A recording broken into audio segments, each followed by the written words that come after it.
এই যে গাড়ি, আমি সিরিয়ালে বসে আছি 9টা থেকে।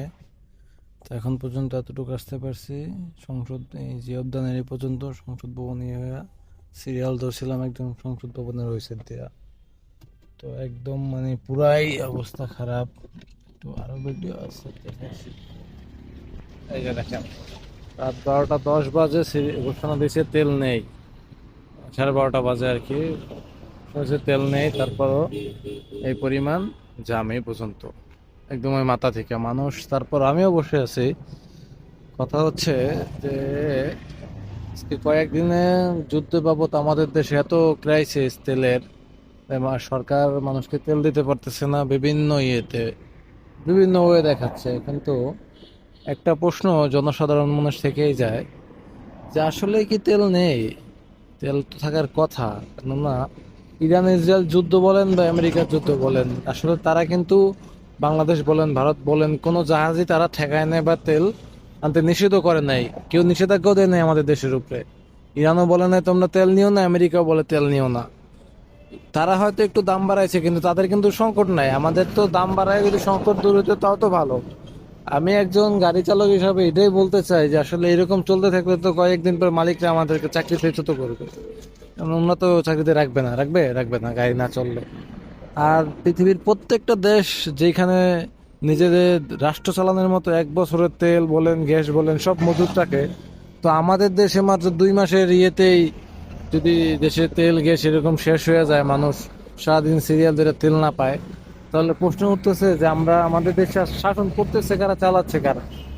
যারা একটা দেশ চালায় 2 মাস একটা সংকট মোকাবেলায় তারা কোনো ভূমিকা রাখতে পারে না, জনগণ দিয়ে কষ্ট করতে হয় তেল গ্যাস বাবদ। তাহলে এরকম দেশ শাসক দিয়ে আসলে আমাদের ভবিষ্যৎ প্রজন্ম কিভাবে বা আমরাই কি পাচ্ছি বলেন?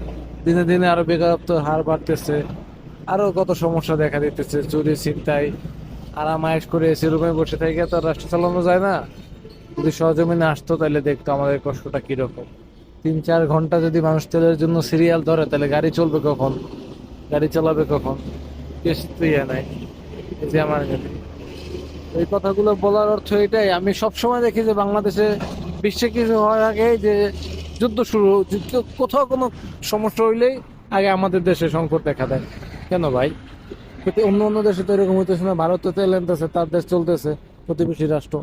আমরা কেন পারতেছি না? আমাদের তো এই আমেরিকার সাথে ঝামেলা নাই, ইরানের সাথেও ঝামেলা নাই, তারপরে আমাদের সংকট শেষ হচ্ছে না, আমাদের সংকট রয়ে যাচ্ছে।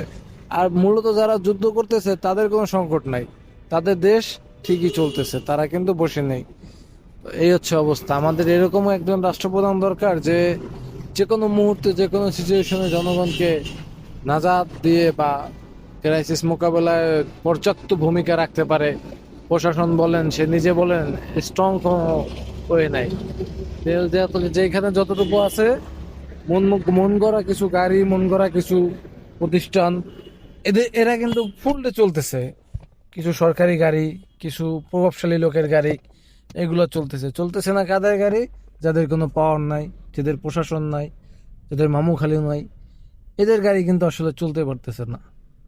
তো এই হচ্ছে অবস্থা। বাস্তবতা মানাটা খুবই কষ্টকর। এই জন্য আমার পক্ষে যে যেখানে যুদ্ধ হচ্ছে আসলে তারাও কিন্তু এতটা কষ্টের ভিতরে নাই।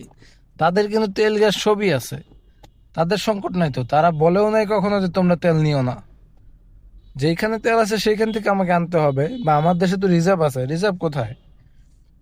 আপনার তো রিজার্ভ দিয়েও চালাইতে পারেন, তারপরেরটা পরে দেখা যাবে।